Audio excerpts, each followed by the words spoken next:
তাকওয়া অর্জনের সঙ্গে আল্লাহর ভালোবাসা পাওয়ার সম্পর্ক রয়েছে। আর আপনারা দেখছেন তাকওয়ার আলো। বিয়ে খেতে এসেছিস নাকি শরীর দেখাতে? শরীর দেখানোর ইচ্ছা হলে রাস্তায় যেয়ে দেখা, কোনো ভদ্রবাড়িতে এসব চলবে না বলেই আমার চুল থেকে হেয়ার ব্যান্ড খুলে নিল। হুট করে এমন বাজে শব্দ কানে আসতেই পেছনে থাকা ব্যক্তিটির দিকে ঘুরে অবাক নেত্রে তাকিয়ে রইলাম। মুখ থেকে কোনো সারা শব্দ বের হচ্ছে না, চোখ থেকে টুপটুপ করে অশ্রু ঝরতে লাগলো। চোখের পানি ফেললেই অসভ্যতামি করার সার্টিফিকেট পেয়ে যাবি? ভাইয়া তুমি এসব কি বলছো? এসব ন্যাকা কান্না বন্ধ কর। শরীর দেখিয়ে ছেলেদের আকৃষ্ট করার ধান্দা। কান্না জড়িত কণ্ঠে পূর্ণা বলল, কি বলছো? আমি এমন মেয়ে তোমার মনে হয়? তোর পিঠের মাঝ বরাবর জোড়া তিল আছে, বল আমি ভুল কিছু বলেছি? সাথে সাথে বুকটা ধুক করে উঠল। আর কোনো কথা না বলে দৌড়ে রুমে চলে আসলাম। ঘৃণা হচ্ছে নিজের কাজের ওপর, তার চেয়ে বেশি কষ্ট হচ্ছে ভাইয়া আমাকে এত বাজে মেয়ে ভাবে। লজ্জায় ঘৃণায় দুই হাতে মুখ গুজে কাঁদতে কাঁদতে সোফায় বসে পড়লাম। মেঘ তিক্ত কথাগুলো বলে পূর্ণের দিকে তাকিয়ে আছে এক দৃষ্টিতে। এমন সময় কেউ মেঘের কাঁধে হাত রাখল। পেছনে ফিরে দেখে রনিত। কিরে, তুই মেয়েটার সাথে এত বাজে বিহেভ কেন করলি? ভালোভাবেও তো বলতে পারতি। কি করব বল, ও এমন এমন কাজ করে আমি নিজের রাগ কন্ট্রোল করতে পারি না, তাই বলে এমন ব্যবহার? ও তোর বউ নাকি প্রেমিক? ছাড়, বাদ দে তো, চল এনজয় করি। বন্ধুর বিয়ে বলে কথা, ফুল মাস্তি হবে। আমার মনে হয় তুই ওকে পছন্দ করিস। যদি তাই হয়ে থাকে তাহলে এমন বিহেভিয়ার করলে ও তোর থেকে আরো দূরে পালাবে, কাছে আর এ জন্মে আসবে না। যে কাছে আসার সে আর কত দূরে যাবে? ঘুরে ফিরে আমার বুকেই তার নীড় হবে। হলুদের অনুষ্ঠান শেষ হতে হতে প্রায় 1টা বেজে গেছে। তামিম বলে, আজ সবাই আমার রুমে ঘুমাবি চল। রাহি এসে বলে, কিসের ঘুম? আজ কোনো ঘুম হবে না, ছাদে চল, সারা রাত পার্টি হবে। ফ্রেশ হয়ে আয় সবাই, আমি সব রেডি করছি। রাহির কথায় কেউ দ্বিমত পোষণ করল না।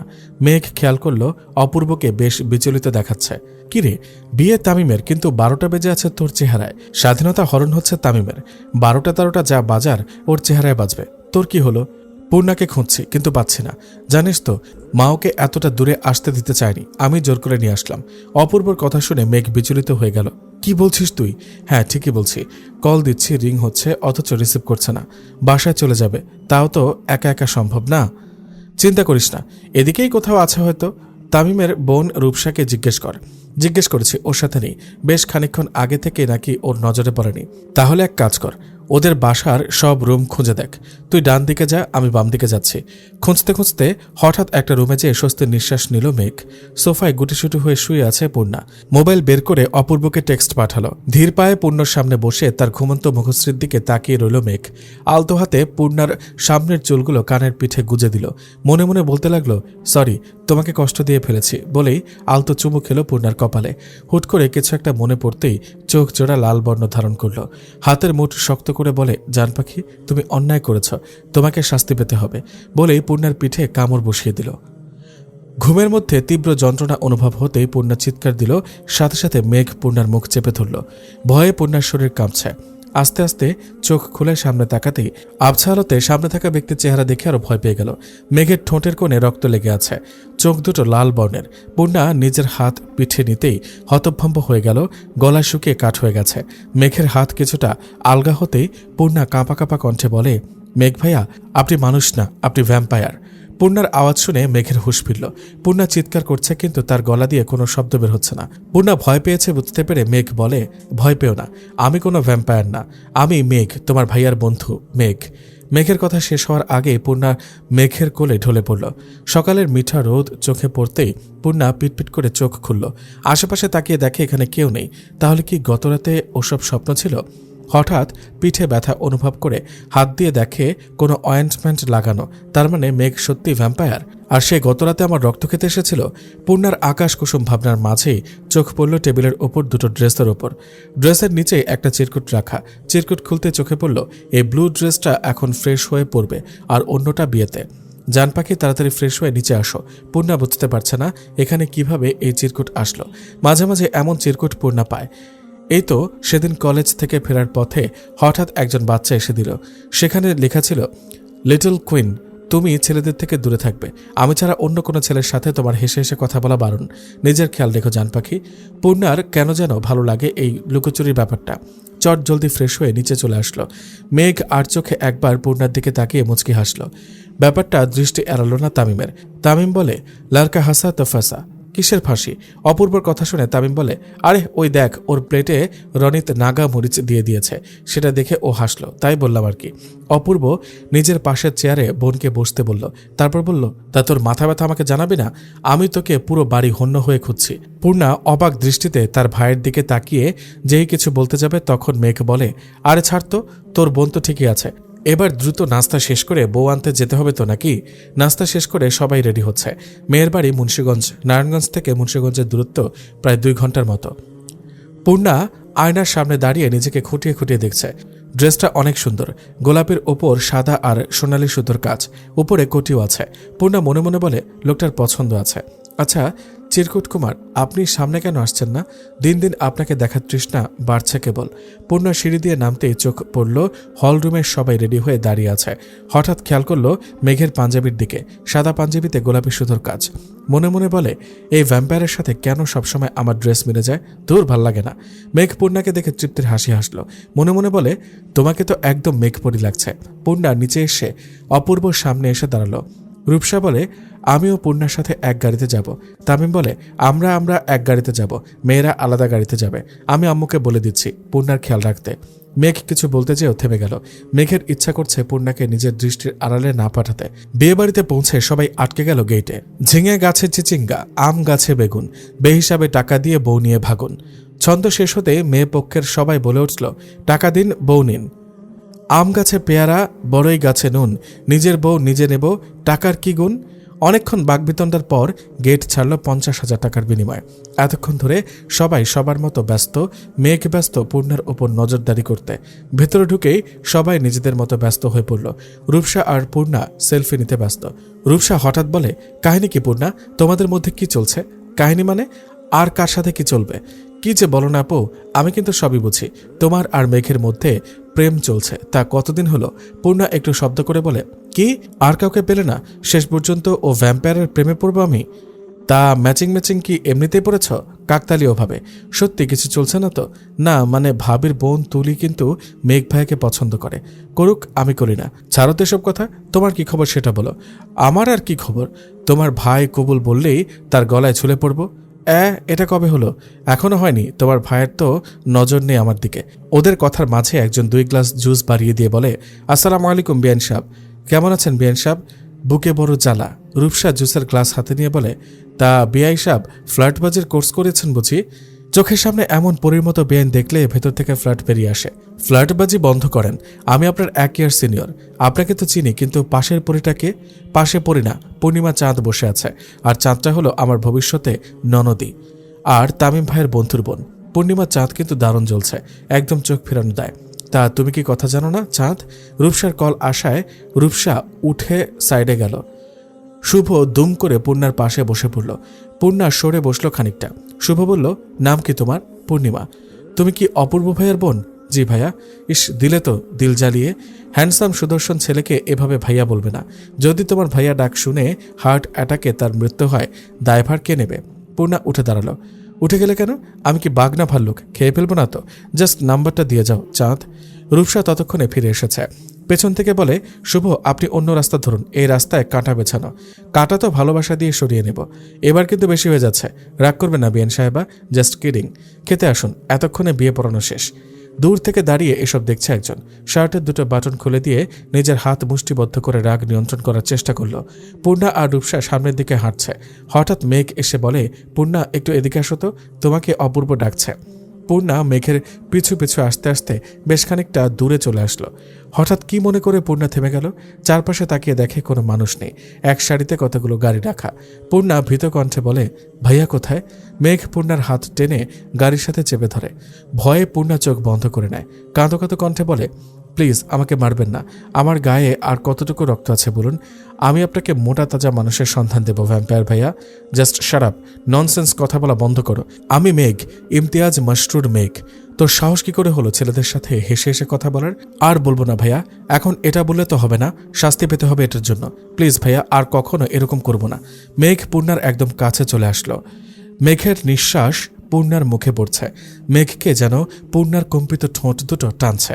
পূর্ণা চিৎকার করার আগেই মেঘ পূর্ণাকে ছেড়ে দিয়ে বলে, এরপর থেকে এরকম হলে কিন্তু কোনো রেহাই নেই। পূর্ণা কিছু না বলে ছাড়া পেয়ে দ্রুত সরে আসলো। টিস্যু দিয়ে চোখ মুখ মুছে নিজেকে কিছুটা স্বাভাবিক করলো। এমন সময় মোবাইলে মেসেজের নোটিফিকেশন আসলো।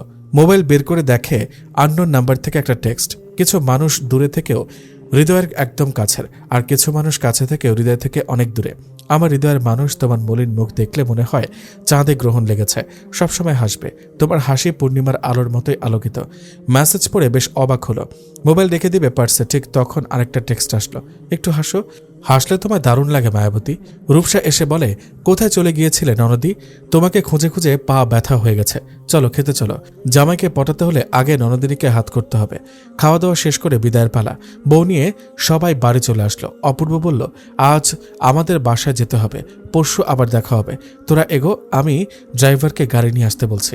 মেঘ ড্রাইভারকে মানা করে বলে, তোরা আমার গাড়িতে ফিরবি, আমিও যাব বাসায়। রাহি বলে, তাহলে তো হয়েই গেল, দেখা হচ্ছে পরশু। মেঘ ড্রাইভ করছে, তার পাশের সিটে অপূর্ব ঘুমাচ্ছে। পূর্ণা নিচের দিকে তাকিয়ে আছে। মেঘ লুকিং গ্লাসে বারবার পূর্ণার দিকে খেয়াল করছে। হঠাৎ গাড়ি থামিয়ে মৃদু কণ্ঠে বলে, এবার হিসাব খুলে নাও, গরম কম লাগবে। পূর্ণার সাথে সাথে খুলে নিল, আর মনে মনে ভাবছে এই লোক আবার ভালো কথা বলতে পারে। পূর্ণা নিজের চুল নিয়ে ব্যস্ত। মেঘ ড্রাইভ করছে আর বারবার পূর্ণাকে লক্ষ্য করছে। মনে মনে বলে, ইস, আমার ভাগ্য কত ভালো, এমন একটা কিউট বউ পাবো। রূপসার ভীষণ মন খারাপ, তাই সে আনমনা হয়ে বাইরে তাকিয়ে আছে। রাহি বলে, শোন, মন খারাপ না করে কাজের কাজ কর, যাতে অপূর্ব নিজে তোকে প্রপোজ করে। না, ও কখনো আমাকে প্রপোজ করবে না। জানিস, আমার মনে হয় ওর সাথে তুলির কিছু একটা আছে। ভালোবাসা তো জোর করে হয় না, বল? শোন, মাঝে মাঝে আমরা কাছের জিনিসের মূল্য বুঝি না, তার কারণ হলো সেটা আমাদের জন্য অ্যাভেলেবেল, কিন্তু হুট করে সেই জিনিসটা দূরে সরে গেলে আমরা শূন্যতাটা বুঝতে পারি সহজে। দাঁত থাকতে দাঁতের মর্ম কেই বা বোঝে, বল? আমার এখন কি করা উচিত? তুই অপূর্বকে পাত্তা দিবি না, টোটালি ইগনোর করবি। এতে যদি বিপরীত হয় তো? ও যদি তোর হয় তবে এই ইগনোরও ও নিতেই পারবে না, আর যদি তোর না হয় তুই বের হয়ে আসবি।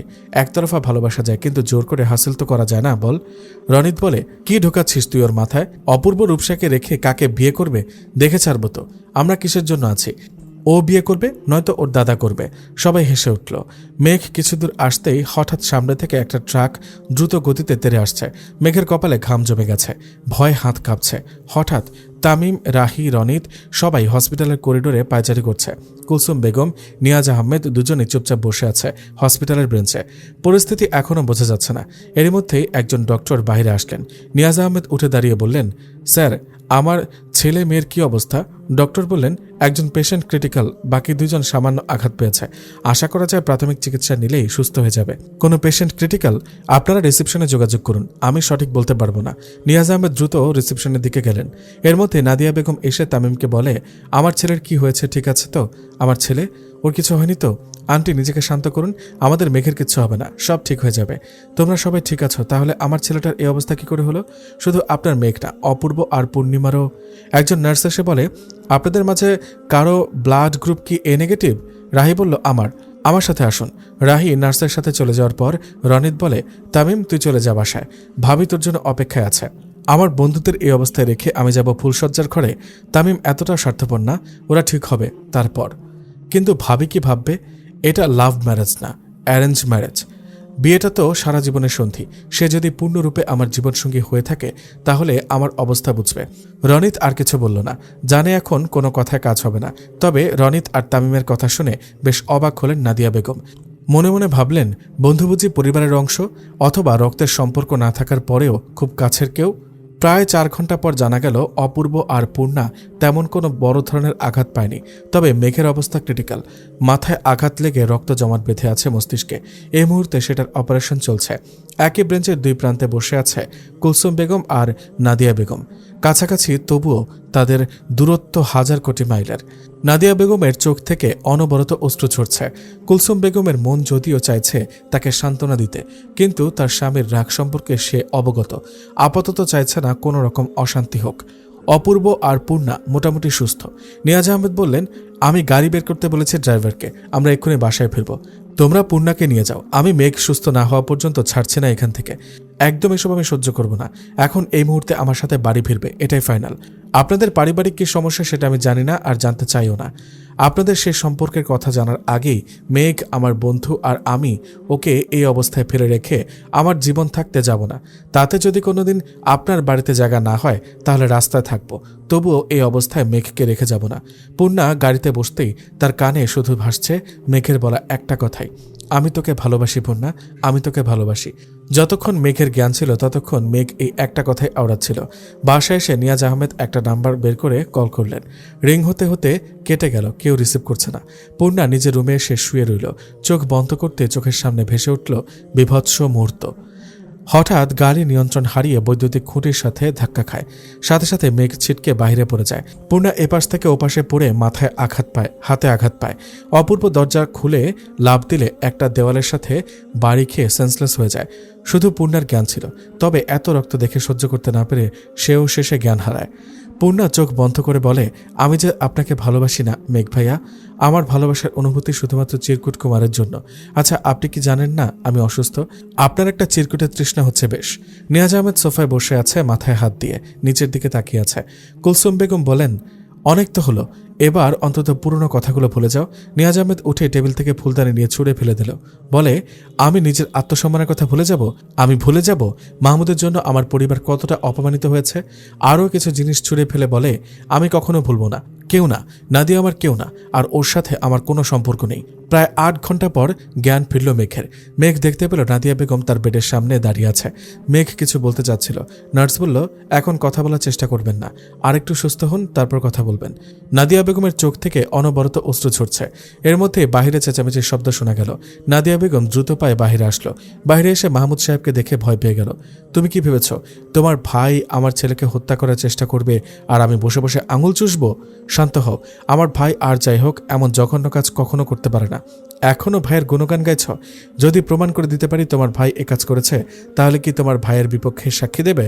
ওই গাড়িতে তার নিজের 2 জন সন্তান ছিল, তাই আমার ছেলের জন্য না হোক, নিজের ছেলেমেয়ের জন্য হলেও এমন কাজ কখনো করবে না। বোকা তুমি, এখনো বোকা। তবে মনে রেখো, এরপর আমি কাউকে ছাড় দেব না। প্লিজ শান্ত হও, এটা হসপিটাল, এখানে আর কথা বাড়িও না। মাহমুদ সাহেব নাদিয়া বেগমের কাছে এসে কানের কাছে মুখ নিয়ে বলে, আমি আমার ছেলের জীবনের সাথে যে খেলেছে তাকে তো এত সহজে ছাড়ব না, হোক সে তোমার বাপ কিংবা ভাই। আমার হাত একটুও কাঁপবে না। নাদিয়া বেগম নিশ্চুপ। তার কী বা বলার আছে? সহ্য করা ছাড়া। এতক্ষণ অপূর্বকে খেয়াল না করলেও হঠাৎ খেয়াল করে রাগে নিজের হাত মুষ্টিবদ্ধ করে নিল মাহমুদ সাহেব। নাদিয়া বেগম দ্রুত এসে মাহমুদ সাহেবের হাত আঁকড়ে ধরে বলে, দয়া করে এখন কোনো অশান্তি করো না। দেখতেই পাচ্ছ ছেলেটার হাতে আর মাথায় ব্যান্ডেজ করা। বড় সাপের 20 দাঁত ভাঙতে হবে। আমার ছেলের আঘাতের বদলা ওর ছেলেকে আঘাত করে নেব। অপূর্ব আগেই দেখেছে মাহমুদ সাহেবকে। মাহমুদ সাহেব প্রচণ্ড রাগী মানুষ, সে সম্পর্কে ধারণা আছে অপূর্বর। অপূর্ব কিছু ভেবেছিল, তখন তামিম অপূর্বর দিকে ফোন বাড়িয়ে দিয়ে বলে, তোর বউকে সামলা, আমার মাথা খেয়ে ফেলেছে। তাই একবার তোর কণ্ঠ শুনিয়ে মেয়েটাকে ঠান্ডা কর, নয়তো ওর সাথে আমাকেও পাগল বানিয়ে ছাড়বে। তামিম ফোন কানের সামনে ধরে বলে, মানুষের ন্যূনতম কমন সেন্স থাকে, তোমার কি তাও নেই? দেখছো আমরা টেনশনে আছি, তবুও বিরক্ত করে যাচ্ছ। আমি বেঁচে আছি, এবার ঘুমাও। রূপসা নিঃশব্দে কল কেটে দিল। চোখ থেকে অবাধ্য নোনা জলগুলো বেহায়ার মতো গড়িয়ে পড়ছে। আমি বুঝি না তোরা যাকে ভালোবাসিস তার সাথেই রুড বিহেভিয়ার কেন করিস? রনিতের কথা শুনে অপূর্ব বলে, তোরা মানে আর কার প্রেম চলছে? মাথা ঠিক নেই তো, তাই তুই বলতে চেয়ে তোরা বলে ফেলেছি। কিন্তু কথা যেটাই হোক, এমন বিহেভ করার কোনো মানে নেই। কিছু অনুভূতি প্রকাশ করতে নেই। এখন কাঁদতে কাঁদতে ঘুমাবে, আর প্রশ্রয় দিলে 10 মিনিট পর পর কল দেবে। নিজেও শান্তিতে থাকবে না, আর আমাকেও না। এরপর জীবন চলছে স্রোতের মতো। প্রায় কেটে গেছে 3 মাস। এতদিনে একবারও কোনো রকম চিঠি বা টেক্সট আসেনি। পূর্ণা আনমনে হাঁটছিল ফুটপাথ ধরে। খানিকটা পথ হেঁটে একটা রিক্সা নিল। রিক্সা কিছু দূর আসতেই চোখ পড়ল ফুটপাতে দাঁড়িয়ে মেঘ একটা মেয়ের সাথে কথা বলছে। কি হলো জানা নেই, তবে হুট করে পূর্ণিমার মন খারাপ হয়ে গেল। মনে মনে বলছে, ছেলে মানুষ কি এমনই? এই মাসখানেক আগে আমাকে প্রপোজ করলো, আমি রাজি হইনি, আর সাথে সাথে আরেকটা মেয়ে ঠিক করে নিল। পুরুষ মানুষের ভালোবাসা কচুপাতার পানির মতো, এর কোনো ভরসা নেই। আচ্ছা, চিরকুট কুমারও কি এমনভাবে বদলে গেল? সে তো কাছে না এসেই হৃদয় নিয়ে পালালো। সে কি জানে এক কিশোরী তাহার জন্য আঁচলে বাঁধিয়াছে জ্যোৎস্নার আলো? সেই আলোর ছোঁয়া কি তার পেতে ইচ্ছা করে না? পূর্ণা বাসায় ফিরে দেখে বাসায় খুব তোড়জোড় চলছে।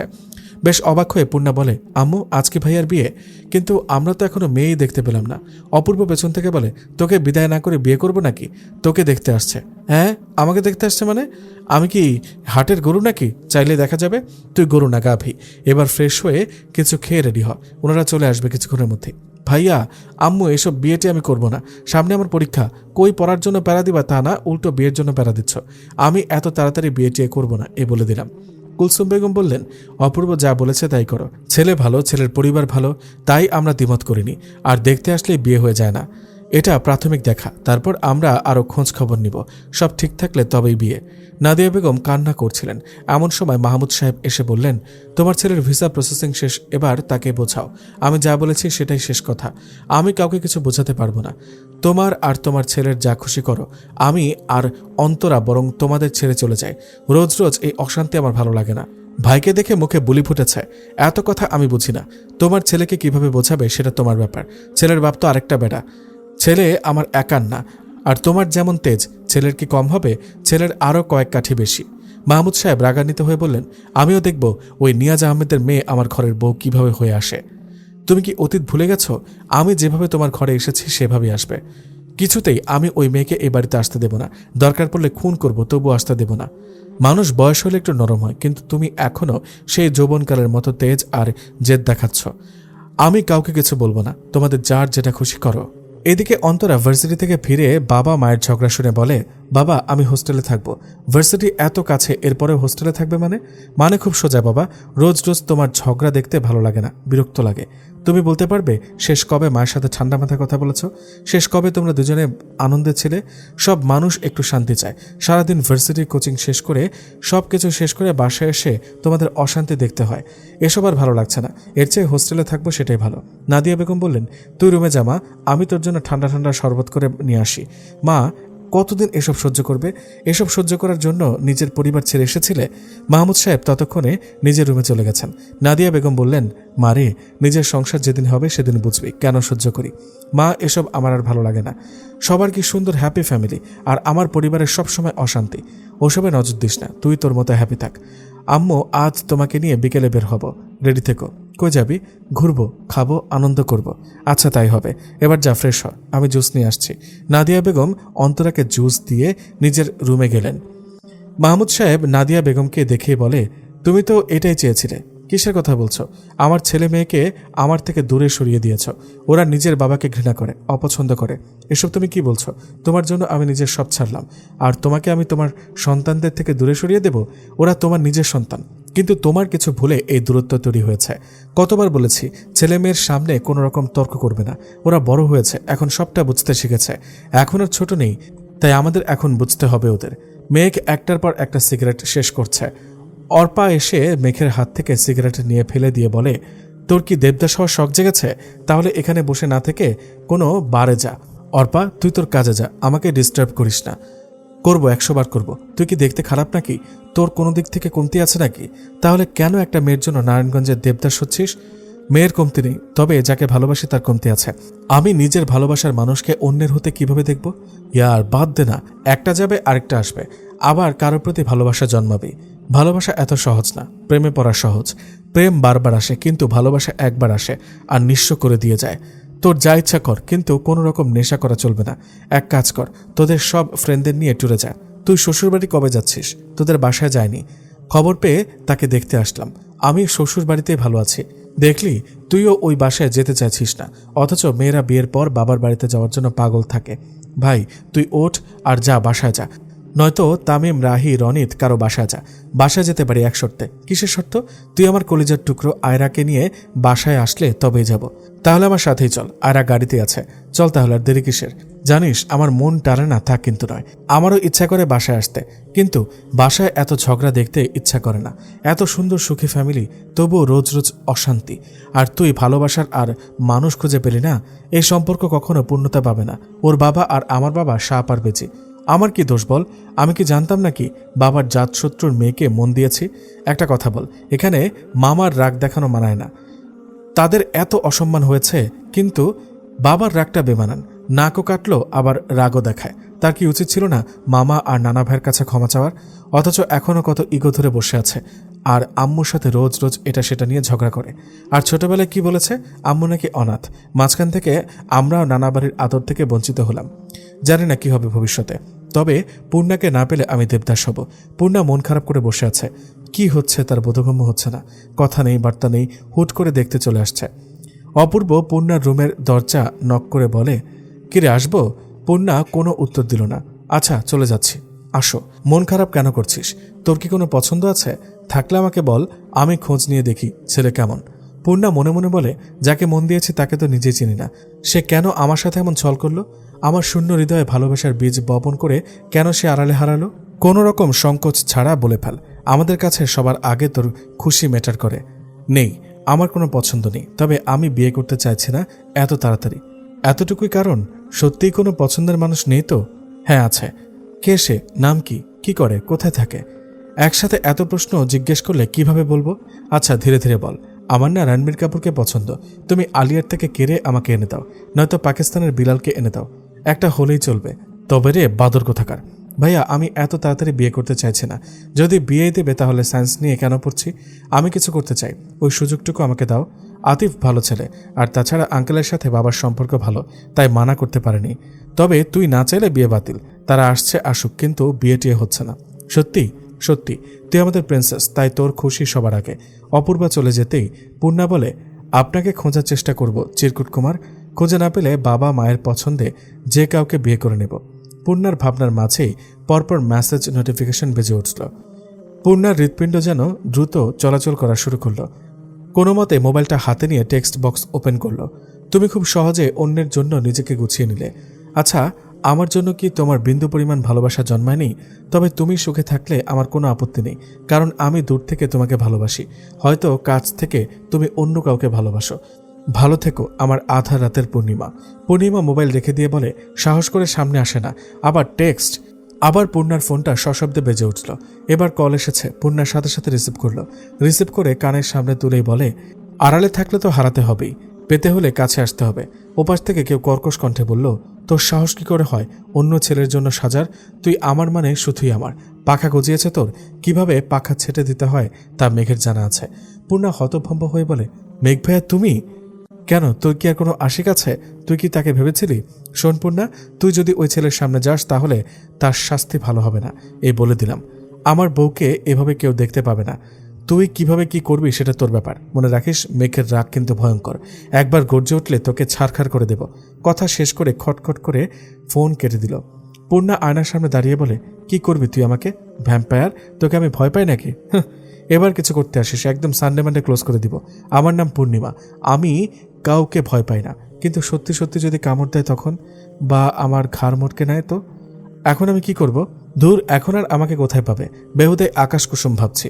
আতিফ সোফায় বসে আছে, পাশে তার বাবা মা বোন। নিয়াজ সাহেব বললেন, আমার মেয়ে কিন্তু বাচ্চা, ওকে বউ করে নিলে আপনার ওর খেয়াল রাখতে হবে, কিচেনের কোনো কাজও পারে না। আতিফের মা বলল, সমস্যা নেই, আমাদের বাসায় কাজের মানুষ আছে, আমি আছি, ওর কিছু করতে হবে না। আর মেয়ে মানুষ বিয়ের পর সংসারই শিখে যায়, সবাই তো আর সব শিখে শ্বশুর বাড়ি আসে না। তা পূর্ণিমা কোথায়? ওকে দেখছি না কেন? ডাকুন। অপূর্ব এসে বলে, তুই একটা কি ড্রেস পরেছিস? বাচ্চা দেখা যাচ্ছে, শাড়ি পর। শাড়ি কি মুড়ির মোয়া? ধর, খা, আর খাওয়া হয়ে গেল। শাড়ি পরতে বহুত টাইম লাগে। আর শোন, এটা হলো গাউন, এটাতে বাচ্চা লাগবে কেন? বিউটি কুইন লাগছে। উফ, আমি এত সুন্দর কেন? ওই পেতনি, তাড়াতাড়ি চল মাথা কাপড়তে। শোনো, ছেলে আমার পছন্দ না হোক, শুনেছি তাদের একটা মেয়ে আছে, তাকে তুমি পছন্দ করে নিও, একটা না হলে আরেকটা। শোন, একদম কথা বলবি না, নিচের দিকে তাকিয়ে থাকবি। তোর কথা বলার দরকার নেই, যা বলার আমরা বলবো। সত্যি কোনো কথা বলবো না? না, বলবি না। তোর যে টেপ রেকর্ডার একবার চালু হলে আর বন্ধ হবে না, তাই চুপ থাকাই ভালো তোর জন্য। পূর্ণা এসে সিঙ্গেল সোফায় বসল, চেহারা অর্ধেক ওড়না দিয়ে ঢাকা। আতিফের মা ইয়াসমিন বেগম জিজ্ঞেস করলেন, নাম কি তোমার? পূর্ণা কোনো উত্তর দিল না। যা জিজ্ঞেস করছে পূর্ণা সব চুপ করেই রইল। ইয়াসমিন বেগম কাল বিলম্ব না করে দ্রুত বের হয়ে চলে এলেন। ওনারা বের হতেই নিয়াজ সাহেব রাগান্বিত হয়ে বললেন, এসব কি ছিল পূর্ণা? আমাকে অপমানিত করার প্ল্যান করেছো মা মেয়ে মিলে? বাবা, আমি পূর্ণাকে বলেছিলাম চুপ থাকতে, ও তো একটু বেশি বকবক করে এর জন্য, কিন্তু ও যে কথায় বলবে না সেটা বুঝতে পারিনি। বাহ, তোমাদের যার যা ইচ্ছা করো, আমি কে? আমি তো খারাপ একটা লোক, মেয়েকে জোর করে বিয়ে দিতে চাচ্ছি, ছেলেকে শত্রু ছেলের সাথে বন্ধুত্ব করতে মানা করেছি। আমি না হতে পারলাম ভালো ছেলে, আর না ভালো হাজব্যান্ড, আর না পারলাম আদর্শ পিতা হতে। খুব অসাধারণ ব্যর্থ একজন মানুষ আমি, তোমরা সেটা পদে পদে মনে করিয়ে দাও। তোমরা সবাইকে চাও আমাকে বলো, আমি তোমাদের নামে সব সম্পত্তি লিখে দিয়ে তোমাদেরকে মুক্তি দিয়ে চলে যাব, যেদিকে দুই চোখ যায়। কথা শেষ করে নিয়াজ সাহেব বাসা থেকে বের হয়ে গেলেন। কুলসুম বেগম অপূর্বকে বললেন, পূর্ণা না হয় অবুঝ, তুই তো অবুঝ না পূর্ব, তুই কি করে এটা করতে পারলি? বিয়ে কি হয়ে যাচ্ছিল? জাস্ট দেখতে আসছে। তোর বাবার মাথা ঠান্ডা হলে বুঝিয়ে বললে সে নিজে মানা করে দিত। তার ভেতরে কি চলছে আমি জানি। সে ভয় পাচ্ছে পূর্ণাকে না আবার মেঘ বিয়ে করে নেয়। সে আজ পর্যন্ত আমাদের সাথে কখনো বাজে বিহেভিয়ার করেনি, কখনো একটা ধমক পর্যন্ত দেয়নি। তোদের পৃথিবীর সব সুখ দেওয়ার চেষ্টা করেছে, কোনো দিক থেকে কম করেছে? ওই মানুষটা তোর বাবা, যার হাত ধরে চলতে শিখেছিস। ওই মানুষটা আছে বলেই সমাজে মাথা উঁচু করে বেঁচে আছিস। তোদের যা খুশি কর, আমাদের কথা তোদের ভাবতে হবে না। এখন বড় হয়ে গেছিস, নিজের ভালো নিজেরাই বুঝতে শিখেছিস। বলে কুলসুম বেগম নিজের রুমে চলে গেল। ভাই, এটা একটু বেশি হয়ে গেল না? মাঝে মধ্যে লিমিট ক্রস করতে হয়। আর কি একটা ক্যাচাল মেঘকে নিয়ে। মেঘের মতন ছেলের জন্য মেয়ের অভাব পড়ছে। একজন সুদর্শন সদ্য IPF অফিসার পদে জয়েন করা একটা ছেলের পেছনে কত মেয়ে লাইন দিয়ে বসে আছে। ছাড়ো তো তোমার বন্ধুর গুণগান, যাও বাবাকে নিয়ে আসো। আমি বাবার পছন্দের খাবার রান্না করছি। সবার আগে বাবার রাগ ভাঙাতে হবে। আচ্ছা, বাবা কেন বলল আমি রান্না করতে পারি না? আমার তো রান্না করা পছন্দের কাজ। ইনফ্যাক্ট রান্নাটা দারুণ করি। এসব বুঝলে তুই তো আর মাথা মোটা হতি না। সর, যা, সব রেডি কর, আমি বাবাকে নিয়ে আসি। অর্পাকে দেখে নাদিয়া বেগমের চোখে অশ্রু চলে আসলো। ছোট আয়রা ছুটে নাদিয়া বেগমের কাছে এসে বলে, ও নানুমণি দেখো, আমি চলে এসেছি। নাদিয়া বেগম আয়রাকে কোলে তুলে চুমু খেলেন। আয়রা বলে, তুমি খুশি হয়েছ নানুমণি? হ্যাঁ, ভীষণ খুশি হয়েছি। এত খুশি হয়েছি যা ভাষায় প্রকাশ করা যাবে না। কেমন আছো মা? তোরা যেমন রেখেছিস। মা, সব দোষ কি আমার ছিল? বাবা যদি পরাগকে মেনে নিত তাহলে কি আমাকে এই পদক্ষেপ নিতে হতো? সব মানুষ তো স্বর্ণের চামচ মুখে দিয়ে দুনিয়া আসে না। অধিকাংশ মানুষ কষ্ট করে নিজের অবস্থান পরিবর্তন করে। মা, টাকা পয়সা সবসময় মানুষকে সুখী করতে পারে না। ভালোবাসা ছাড়া সংসারে কোনো প্রাণ থাকে না। আমার অদ্ভুত লাগে তোমাদের এসব বোঝাতে। আচ্ছা, তুমি তোমার পরিবারের একমাত্র মেয়ে, তবুও কেন বাবার মতো একজন সাধারণ ঘরের ছেলের হাত ধরে নিজের সব আরাম আয়েশ ছেড়ে এসেছো? দেখো, সব বাবা নিজের সন্তানের ভালোটাই চায়, কিন্তু ছেলে মেয়ে বড় হয়ে গেলে তারা নিজেরাই নিজেদের ভালোটা বুঝে নেয়। তখন বাবা মায়ের কথার কোনো মূল্য থাকে না। মা, আমি ভুল করিনি। তোমাদেরকে বারবার বলেছিলাম একটা বার রাকিনের সাথে দেখা করো, কথা বলো, কিন্তু তোমরা আমার কথা কর্ণপাত করোনি। কারণ প্রথমবার রাকিনকে দেখে তুমি বলেছিলে তোমার পছন্দ হয়নি। তারপর বললে বাড়ি আছে কিনা নিজেদের। মা, বাংলাদেশের সব মানুষের তো ঢাকাতে নিজের বাড়ি থাকে না। কিন্তু দেখো, আমার বিয়ের মাত্র 4 বছরেই আমাদের নিজেদের একটা ফ্ল্যাট আছে। সুখে থাকার মতো সব আছে, কিন্তু যেটুকু কষ্ট ততটুকু তোমরা। বাবা দিনের পর দিন ওর সাথে টক্কর দেয়। মা, ওর বয়স কতটুকুই বা জ্ঞান, তবুও আমার নিজের বাবা ওর প্রতিদ্বন্দ্বী। তারপরেও তোমাদের বাসায় কি করে আসি বলো? অন্তরা রুম থেকে বের হয়ে আয়রাকে দেখে দ্রুত কোলে নিয়ে বলে, আম্মি কেমন আছো? আম্মি চলো তো, তোমার রুমে চকলেট খাবো। চলো আম্মি। অন্তরা আর আয়রা চলে গেল। মেঘ বলে, অর্পা, এসব পুরনো কাহিনী বাদ দে, যা নিজের রুমে যেয়ে ফ্রেশ হ। আর আম্মু, ওর জন্য আর আয়রুর জন্য কিছু হালকা নাস্তা করে দাও, আমি ফ্রেশ হয়ে ঘুমাবো। এই যে অর্পা, রাতে কিন্তু তন্দুরি চিকেন পার্টি হবে। রাগ ফাঁক করে আবার চলে যাস না। বাবা মার সাথে রাগ করে কি লাভ? এর চেয়ে আয়রা যেমন ভুল করলে ক্ষমা করে দিস, তাদেরও ক্ষমা করে দে। অর্পা কথা না বাড়িয়ে নিজের রুমে চলে গেল। মেঘ নিজের রুমে এসে শার্ট খুলে বিছানার উপর রাখলো। প্যান্ট খুলে 3/4 প্যান্ট পরলো।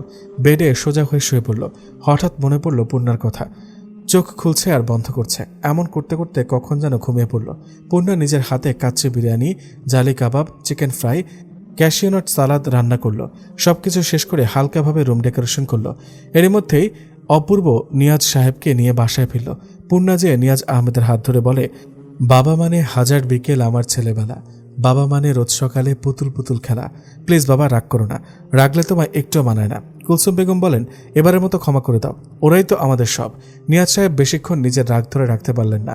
অপূর্বর কান টেনে বলে, সব দোষ তোর। আর হবে এমন কিছু? কখনোই হবে না। তবে হ্যাঁ, পূর্ণার বিয়ের কথা HSCর পর ভাববে।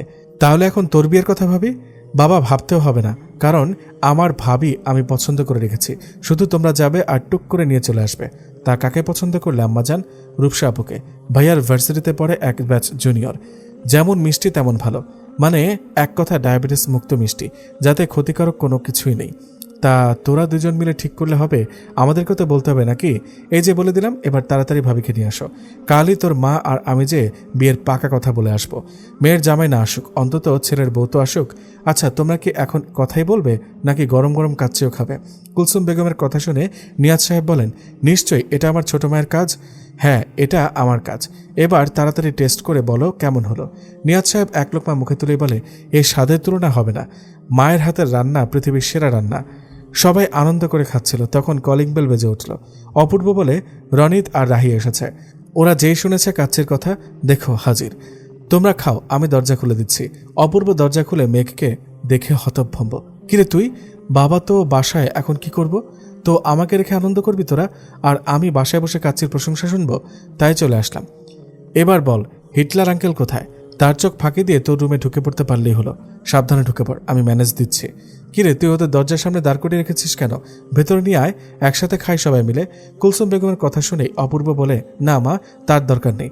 তোমরা খাও, আমরা রুমে বসে একসাথে খাবো। আমি ওদের রুমে নিয়ে যাচ্ছি। কোনো মতে রুমে ঢুকেই অপূর্ব বলে, বড্ড বেঁচে গেলাম। এমনিতেই বাবা আজ রেগেছিল। কেন? মেঘ প্রশ্ন করল। সবটা বলল অপূর্ব। অপূর্ব কথা শুনে সবাই হেসে বলে, যাক, রাস্তা ক্লিয়ার হলো তাহলে। কিসের রাস্তা? তোর বিয়ের রাস্তা। শালা, তলে তলে বেবি ট্যাক্সি চালাও, আর আমরা কইলেই হরতাল। রনিত বলে, কতবার জিজ্ঞেস করেছি, কিরে তোর সাথে কি রূপসার কাছে চলছে? কি সুন্দর করে বলে, আরে এসব প্রেমের ড্রাইভারি করার সময় নেই। আর এখন দেখি সে মাস্টার। চুপ করতো তোরা। মেঘের কথা শুনে সবাই চুপ হয়ে গেল। মেঘ বলল, আমরা এসেছি খেতে, আগে কাচ্চি খাই, তারপর ওর ক্লাস নিচ্ছি।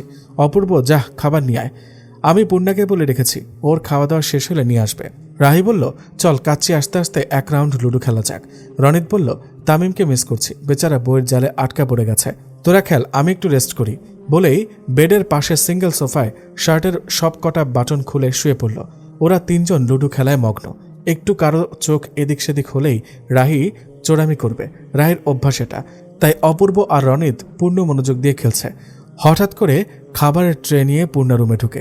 পূর্ণার আওয়াজ পেয়ে অপূর্ব বলে, খাবার টেবিলে রেখে যায়। ঘাড় ঘুরিয়ে তাকালো না, শুধু কোনো মতে মুখ দিয়ে বলল। পূর্ণা খাবার রেখে সামনে তাকিয়ে দেখে মেঘের উন্মুক্ত বক্ষ। একবার তাকিয়ে চোখ সরিয়ে নিয়ে সামনে তাকিয়ে বলে, ওরা তিনজন তো খেলছে, তাহলে এটাকে? পূর্ণা সামনে তাকিয়ে দেখে মেঘ এক দৃষ্টিতে পূর্ণার দিকে তাকিয়ে আছে। পূর্ণার বুক ধুকধুক করছে। মনে পড়ে গেল মোবাইলে দেওয়া থ্রেড। পূর্ণা অপূর্বকে ডাকবে তার আগে মেঘ পূর্ণাকে টান দিয়ে নিজের কোলে বসালো। মেঘ পূর্ণাকে নিজের সাথে মিশিয়ে নিল। পূর্ণার পিঠ মেঘের বুকের সাথে লেপটে আছে। পূর্ণা কেঁপে উঠল। কোনো মতে মৃদু কণ্ঠে বলল, কি করছেন? ছাড়ুন। নিজের বউকে কেউ ছাড়ে? কে বউ? কিসের বউ? আমি কিন্তু চিৎকার করব, একটু জোরে চিৎকার করবা, যাতে তোমার আম্মুর কান পর্যন্ত আওয়াজ যায়। প্লিজ ছাড়ুন। নিজের তো লজ্জা নাই, তাই বলে আমার লজ্জা খাবেন? লজ্জা খেতে সেই টেস্ট, তবে তার সাথে নুন মরিচ হলে আরও ভালো হতো। ছাড়ুন, কেউ দেখে ফেলবে তো। কেউ আমার বউকে যখন দেখে গেল, তখন আমি চাই সবাই এভাবে আমাদের দেখুক, আর ধরে বিয়ে দিয়ে দিক। অপূর্ব এদিকে ঘুরে বলে, কিরে পূর্ণা, তুই কি করছিস? পূর্ণা মেঘের পাশে বসে বুক ধুকপুক করছে। কি বলবে অপূর্বকে? ও আয়নার পিক দেখছিল আমার ফোন থেকে। মেঘের কথা শুনে অপূর্ব বলে, সর যা নিজের রুমে। এত দেখার শখ হলে আমি তোকে অর্পাপুর বাসায় নিয়ে যাব, সরাসরি দেখিস। এখন নিজের রুমে যেয়ে পড়তে বস। পূর্ণা যেন এই কথার অপেক্ষায় ছিল। দ্রুত বের হয়ে নিজের রুমে চলে আসলো। নিজের রুমে দরজা বন্ধ করে দরজার হেলান দিয়ে জোরে জোরে নিঃশ্বাস নিচ্ছে। আচ্ছা, এই লোকটা এমন কেন? সে কি বোঝে না তার স্পর্শ আমাকে কেমন এলোমেলো করে দেয়? পূর্ণা, তুই কি দুই নেওয়ার মাঝি? তোর চিরকুট কুমারকেও চাই, আবার মেঘকেও ভালো লাগে। পূর্ণার মনের কথা শুনে বলে, ছি, না না, পূর্ণার মনে শুধু একজন আছে। আচ্ছা, সে একজনটা কে? এবার তাকে খুঁজে বের করতে হবে। আপনি আড়ালে বসে আমাকে দ্বিধায় কেন ফেলছেন চিরকুট কুমার? আমার এই হৃদয় যে বারবার অগোছালো হচ্ছে, আমি স্থির করে থাকতে পারছি না। মেঘ সোফায় হেলান দিয়ে বসে মিটমিট করে হাসছে। আচ্ছা, পূর্ণা কি কখনো বুঝবে দুটো মানুষ কি একই সত্তা? বুঝলে কি ও নিজে থেকে আমাকে ভালোবাসবে, নাকি ভুল বুঝে সরে যাবে? সরে আর কই যাবে? ভালো যখন বেসেছি, তুলে নিয়ে বিয়ে করব। পূর্ণা শুয়ে আছে, মনের মধ্যে কেমন একটা অস্থিরতা। হঠাৎ মেসেজ টোন বেজে উঠল। মোবাইল হাতে নিয়ে মেসেজ ওপেন করে দেখে, তুমি আমার সদ্য ফোটা পেলি, যার শুভ্রতা আর মাতাল করা ঘ্রাণে রোজ মরি আমি। পরপর আরও 3টা টেক্সট আসলো। পূর্ণা রিপ্লাই করলো, আড়ালে স্বপ্নের জাল বুনলে সে স্বপ্ন পূর্ণতা পায় না। ভালোবাসলে দূর থেকে নয়, কাছে এসে বলতে হয় ভালোবাসি প্রিয়। আপনার প্রতি অনুভূতিকে আমি ভালোবাসা বলবো নাকি ভালো লাগা জানা নেই, তবে কালের বিবর্তনে আপনিও হবেন কোনো অতীত। এই প্রথমবার পূর্ণার রিপ্লাই। মেঘ বেশ খানিকটা সময় মেসেজের দিকে তাকিয়ে থেকে বলে, তুমি তো সদ্য ফোটা বেলে নাও, তুমি হলে পূর্ণাঙ্গ পূর্ণিমা। রনিত বলে, ভাই তুই কবে থেকে একা একা কথা বলতে শিখেছিস? রাহি বলে, আরে মামা, বুঝিস না প্রেমে পড়লে মানুষ কত কি করে।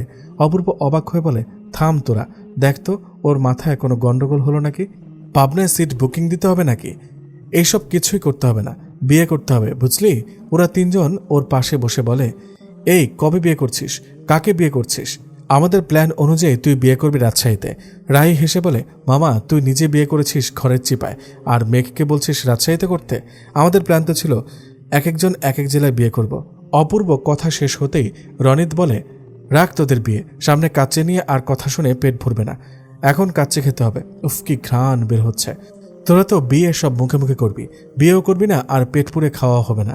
এর চেয়ে সামনে কাচ্চি আছে, খেয়ে নেই, তারপর তোদের আষাঢ়ের গল্প শুনবো। হাত ধুয়ে বড় ডিশেই একসাথে খাওয়া শুরু করলো তিনজনে।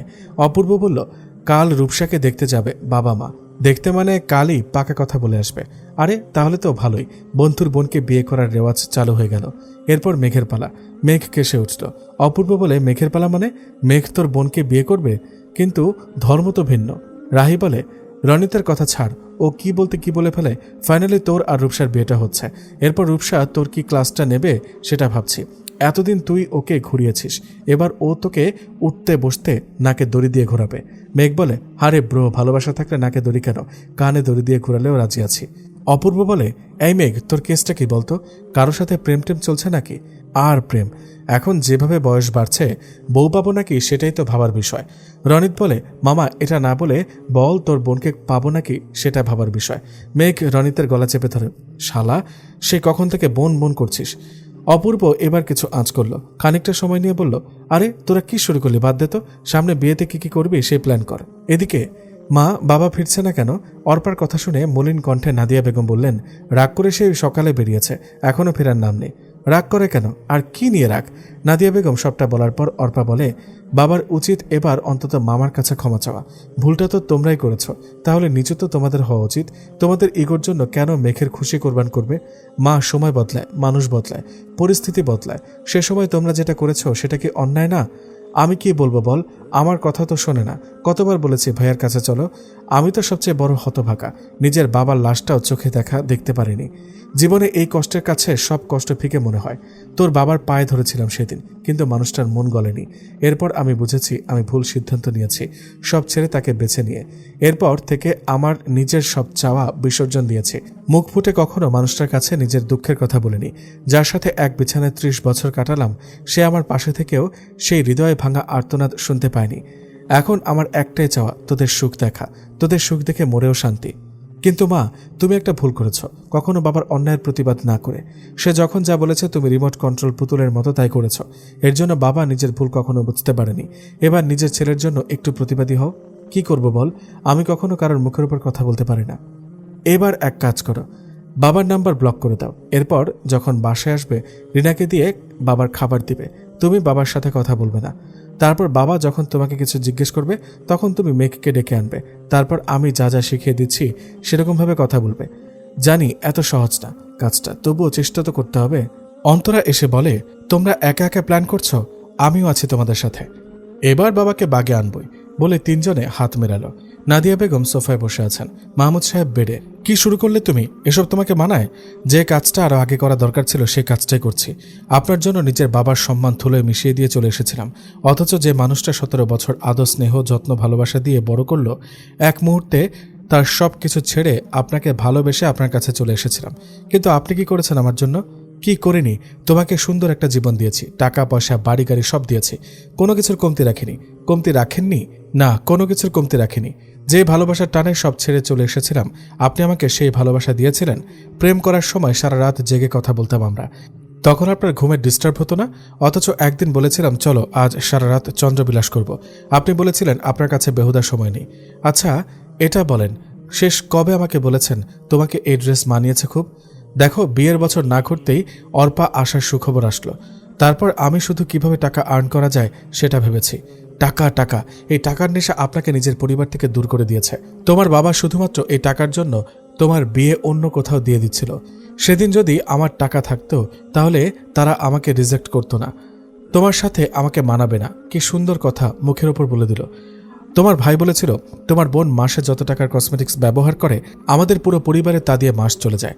সেদিন আমি ঠিক করেছিলাম জীবনে এত টাকা ইনকাম করব, দেখিয়ে দেব তোমার পরিবারকে। আপনি আমাকে ভালোবেসেছেন নাকি আমার পরিবারকে? আমি কি কখনো আপনার টাকা দেখেছি? দেখেছিলাম আমার প্রতি আপনার ভালোবাসা, অথচ বিয়ের পর সেটাই হারিয়ে ফেলেছি। দেখো, এত ঝামেলা আমার ভালো লাগে না। থাকতে হলে থাকো, না হলে তোমার যেটা ইচ্ছা করো। আমি গেস্ট রুমে যাচ্ছি, সারাদিন কাজ করেছি, আমি টায়ার্ড। মাহমুদ সাহেব চলে যেতেই অর্পার রুমে প্রবেশ করলো। নিজের মায়ের পাশে বসে বলে, কি বলবো তোমাকে জানা নেই। যতটুকু বুঝলাম, বাবা নিজের ভুলটা কখনো বুঝবে না, তার দাম্ভিকতা তাকে সেটা বুঝতে দেবে না। আমি কাল ভাইয়ের কাছে চলে যাব। এই মানুষটা আমার মানুষ না। যে মানুষটার উপর ভরসা করে এসেছিলাম, এই মানুষটা কিছুতেই সেই মানুষটা না। আজ তোমাদের নানুর কথাটা খুব ভাবাচ্ছে। সে বলেছিল প্রেম করা আর বিয়ে করে সংসার করাটা এক নয়। প্রেমিক আর স্বামীর মধ্যে আসমান জমিন তফাৎ। আম্মু, এত বছর যেখানে যাওনি, না নানুর মৃত্যুর সময়ও যাওনি, সেখানে যাবে? হ্যাঁ যাব। ভাইয়ের পা ধরে ক্ষমা চাইব। একটা মেয়ে নিজের বিয়ের আসরে তার বয়ফ্রেন্ডের সাথে পালিয়ে গেলে সেই পরিবারকে কি সহ্য করতে হয় সেটা এখন বুঝি। তাই আমি চলে যাব। যদি তোর বাবা নিজের ভুল বুঝে আমাকে ফিরিয়ে আনে, তবেই ফিরে আসব। ছাদে বসে ওরা সবাই আড্ডা দিচ্ছে। এর মধ্যে মেঘ বলল, আমি পানি খেয়ে আসি। অপূর্ব বলল, সাবধানে, বাবা যাতে তোকে দেখে না ফেলে। দেখলে বলবো, মামা আমি শত হোক আপনার ভাগ্নে। সারা জীবন শুনেছি মামা ভাগ্নে যেখানে আপদ নেই সেখানে। রাহি বলে, শালা, নিজে তো মরবি, সাথে অপূর্বকে নিয়ে। মেঘ নিচে এসে আস্তে করে পূর্ণার রুমে ঢুকে পড়ল। রাত তখন প্রায় 2টা ছুঁয়েছে। পূর্ণা তখনও পড়ায় ব্যস্ত। হঠাৎ করে মেঘ দেখে বলে, আপনি? পূর্ণার কথা হয়তো মেঘ শুনতে পায়নি। আস্তে করে এসে পূর্ণার পাশে বসে বলে, তোমার ভাবি পাঠিয়েছে তোমাকে পড়াতে। আপনি বললেই আমি বিশ্বাস করব? ভালোই ভালো বের হন, নয়তো আমি চিৎকার করব। আমি জানি তুমি চিৎকার করবে না। যত হোক, তোমার জামাইকে কেস খাওয়াবে না শ্বশুরের কাছে। আপনি যাবেন না কি? কি পড়ছিলে দেখি? ফিজিক্স? এটা কোনো সাবজেক্ট হলো? তোমার মতো সুন্দরী মেয়ে পড়বে কেমিস্ট্রি, রসায়ন। দেখুন, আপনি প্লিজ চলে যান। কেউ দেখে ফেললে আপনার কিছু না হলেও আমার চরিত্রে দাগ লাগবে। মেঘ কলম তুলে খাতায় লিখল, কবি বলেছেন সুন্দর মেয়েরা ফিজিক্স পড়বে না। তারপর নিচে লিখল, ভালোবাসি সুইট বউ। উঠে দাঁড়িয়ে হুট করে পূর্ণাকে জড়িয়ে ধরে বলে, যেদিন তুমি বুঝবে সেদিন শুধু আমাকেই খুঁজবে। তারপর কানের কাছে মুখে নে বলে, বুঝবে যেদিন ওগো বুঝবে যেদিন, খুঁজবে সেদিন জানি খুঁজবে সেদিন, পাবে না খুঁজে আমাকে, বলে চলে গেল। পূর্ণার সাথে সাথে দরজা লক করে দিল। পূর্ণা নিজের বুকের ধুকপুক শব্দ শুনতে পাচ্ছে। আচ্ছা, এই মানুষটার স্পর্শ আমাকে এভাবে এলোমেলো করে কেন? জগ থেকে এক গ্লাস পানি খেলো। জোরে জোরে শ্বাস নিয়ে নিজেকে শান্ত করার চেষ্টা করছে। কিছুক্ষণ পর আবার টেবিলে বসলো। মেঘ সিঁড়িতে আসতেই হুট করে তার কিছু একটা মনে পড়ল। তারপর মনে মনে বলে, মেঘ, এত বড় ভুল কিভাবে করলি? পূর্ণার এক দৃষ্টিতে তাকিয়ে আছে খাতার দিকে। এই হ্যান্ডরাইটিং পূর্ণার খুব পরিচিত। পূর্ণা দ্রুত উঠে তার চিরকুটগুলো বের করল। Same to same. পূর্ণার চোখে অশ্রু ঝরছে। সুখের অশ্রু নাকি কষ্টের, সেটা বোঝা দেয়। দ্রুত উঠে নিজের রুমের দরজা খুলল। আশেপাশে তাকালো, না, মানুষটা আশেপাশে নেই। দরজার পাশের দেওয়ালে হেলান দিয়ে দাঁড়িয়ে চোখ বন্ধ করে আছে। ইচ্ছে করছে এক্ষুনি ছুটে যেয়ে মানুষটাকে জড়িয়ে ধরতে, একদম লুকিয়ে ফেলতে বুকের বাঁ পাশে। উফ, কি সুখ সুখ একটা অনুভূতি। পূর্ণার চোখে সবকিছু কেমন ভেসে উঠছে। মেঘের সব অসহ্য কাজগুলো ভেবেও কেমন চোখ মুখ লাল হয়ে উঠছে। কবি হয়তো ঠিকই বলেছেন, প্রেমে পড়ার মতো সুন্দর আর স্নিগ্ধ অনুভূতি দ্বিতীয়টি নেই। কি অদ্ভুত সুখকর অনুভূতি। হঠাৎ কারো কণ্ঠে চোখ মেলে তাকালো পূর্ণা। কিরে, তুই এখানে কি করছিস? অপূর্বর কথা শুনে খানিকটা ঘাবড়ে গেল।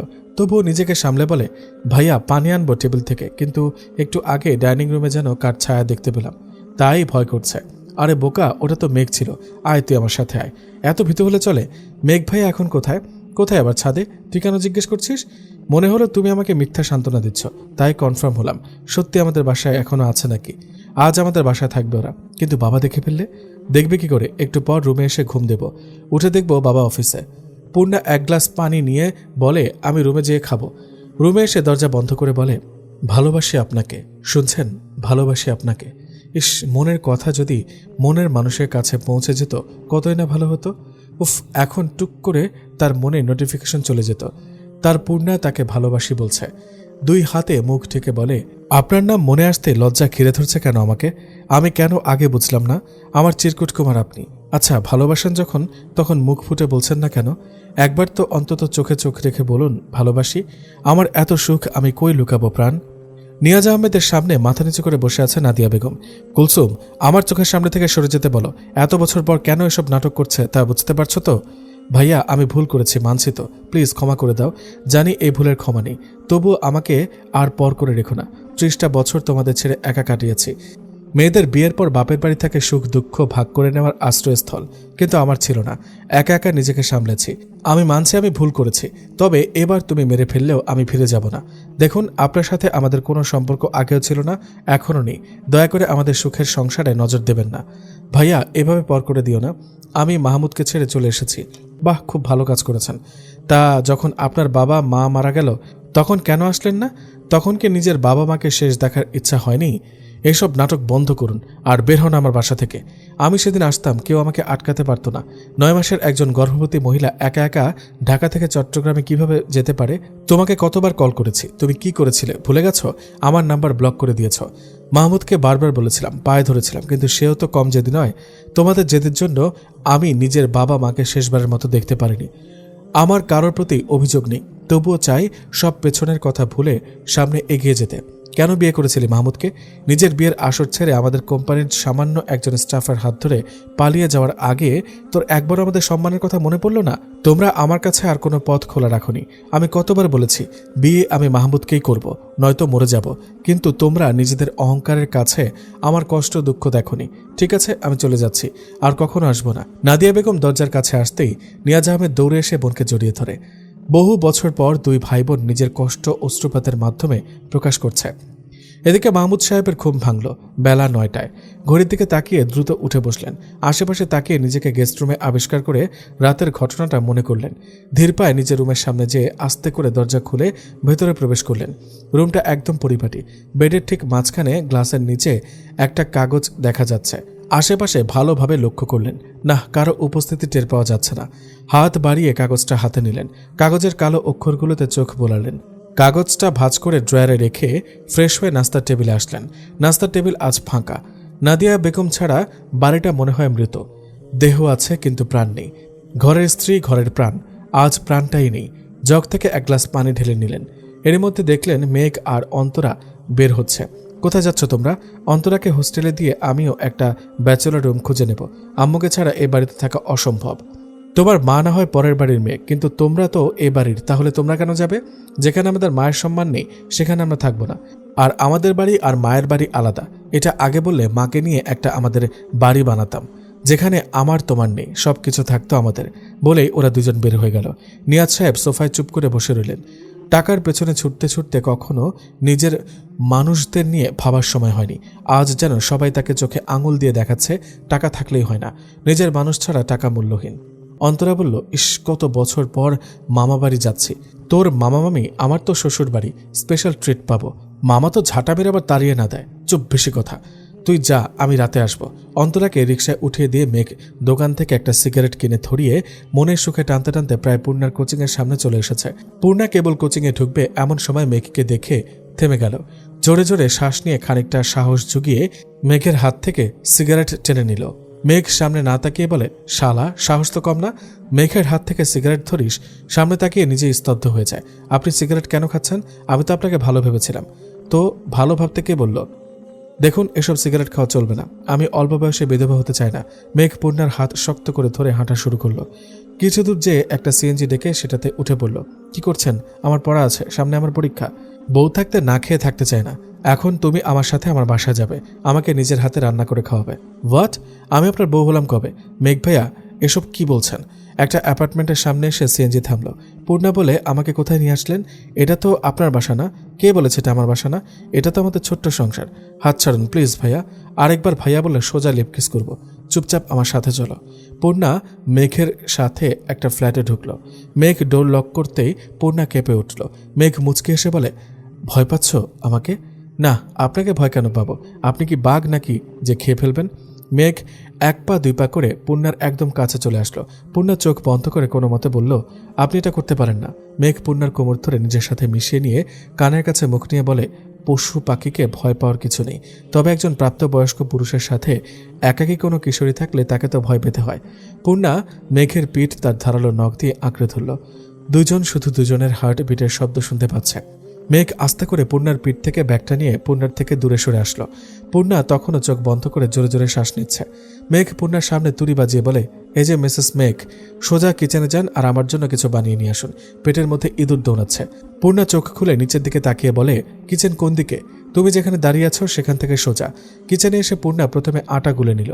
তারপর কড়াইতে ঘি ঢেলে এলাচ, তেজপাতা, দারুচিনি দিয়ে একটু ভেজে নিয়ে সুজি দিয়ে একটু ব্রাউন কালার করে ভেজে নিয়ে তাতে পানি দিয়ে দিল।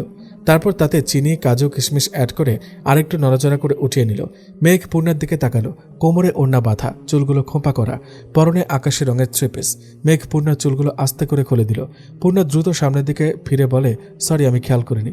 বলেই পিঠে হাত দিয়ে দেখে চেন তো আটকানো। মেঘ হেসে বলে, আজ খোলা থাকলেও সমস্যা নেই, আমার বউ আমার সম্পত্তি, আমি না দেখলে কে দেখবে? তা রাঙা বউ, রান্না করতে পারো তো নাকি না খেয়ে থাকতে হবে? রান্না কেমন হয়েছে? সব মশলা পারফেক্টভাবে দিয়েছ, ভালো তো হবেই। তাহলে এবার আমি সবটা বলি, আপনি রান্না করুন। না মানে আমার ভুল হয়েছে, তোমার হাতের ছোঁয়া পেয়ে এই রান্না অমৃত হয়ে গেছে। হাতটা দাও তো, একটা চুমু খাই। বিয়ের পরে রান্নার ভরপুর প্রশংসা করবেন, প্রশংসা পছন্দ হলে পরের বেলায় খাবার পাবেন, নয়তো উপোস রাখবো। চলো বিয়েটা করে ফেলি, আমার বাবাকে বলুন। আর এখন আমার যেতেই হবে, নয়তো বাসা থেকে খোঁজ করা শুরু হয়ে যাবে। চলো আজ তোমাকে নিয়ে একসাথে শ্বশুর বাড়ি যাব। পূর্ণা নিজেকে একটু গুছিয়ে নিয়ে আয়নায় তাকিয়ে বলে, আপনি আমাকে কিভাবে ভালোবাসলেন? এভাবে ওভাবে কিভাবে যেন বেসে ফেলেছি। আপনি তো আমাকে প্রপোজ করেননি। পূর্ণা হিজাবের শেষ পিনটা গেথে এপাশ ফিরেই দেখে মেঘ হাঁটু মুড়ে বসে বলে, আমার সারা জীবনের ব্যক্তিগত রাঁধুনি হবে, কথা দিচ্ছি তোমার রান্নার ভরপুর প্রশংসা করব। পূর্ণা হেসে বলে, হে কেমন প্রপোজ হলো, বলো না হবে? পূর্ণা নিজের হাত বাড়িয়ে দিয়ে বলে, সারা জীবনের জন্য আমি তোমার। তোমার শব্দটা যেন মেঘের হৃদয়ে শীতল হাওয়া বয়ে গেল। উঠে পূর্ণাকে জড়িয়ে ধরে শক্ত করে মৃদুস্বরে বলে, আমি শুধু তোমার। এই আজকের পর থেকে আর আপনি চলবে না বলে দিলাম। কপালে আলতো চুমু দিয়ে বলে, চলো জমের সাথে লড়াই করে তোমাকে নিয়ে আসতে বের হয়ে পড়ি। আমার বাবাকে জম বলা? তোমার বাবাকে কেন বলবো? আমি আমার মামাকে বলেছি।